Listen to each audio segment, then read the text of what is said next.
Adi Akbar menarik perhatian jelang pelantikan anggota DPRD Kota Makassar periode 2024 hingga 2029. Legislator asal DPRD Makassar ini mengayuh becak dari kediamannya di Kecamatan Tamalate menuju kantor DPRD Kota Makassar. Di atas becak ada ibu dan mertuanya, ia mengantar orang tuanya ke kantor DPR Makassar Jalan AP Petarani.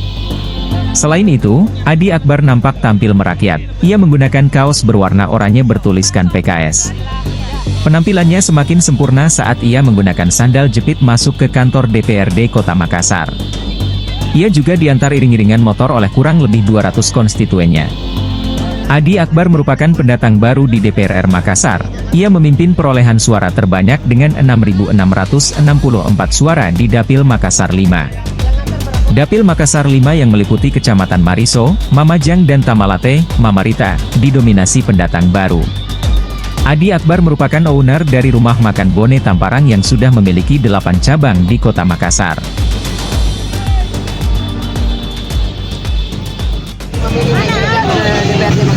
Itu profesi saya kelas 1 SMP. Iya. Jadi untuk mengingat kembali memori bahwa saya itu dari orang yang tidak ada. Iya, saya itu bagaimana saya hadirkan, saya antar orang tua saya. Itu bagaimana karena kebetulan dulu orang tua saya itu punya beca 2.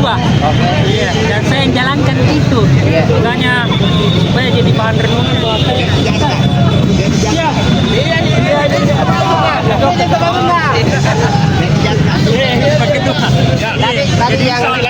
Tadi yang naik itu Pak, orang tua saya sama mertua. Oh, mertua sama orang tua.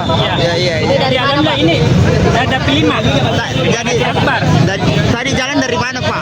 Langsung dari rumah. Di mana? Di Dekuling. Tamalate Pak ya, Tamalate. Tadi. Ya. Yang antar berapa orang tadi Pak? Ini ada 200-an. Ini betul-betul dari warga, keinginan beliau, antusiasnya. Kenapa? Karena ini luar biasa. Baru ada orang asli Parangtambung yang bisa Allah takdirkan di Dewan. Itu bentuk apresiasinya, bentuk responsnya beliau. Pak, soal penampilan, Ya. soal penampilannya mungkin hari ini kita kan pakai sandal jepit, pakai kaos, pakai Ini topi. mengantarkan saya sehingga saya terpilih. Alhamdulillah, sehingga Allah takdirkan yang enggak seperti ini dan seperti ini saya. Download Tribun X sekarang, menghadirkan lokal menjadi Indonesia.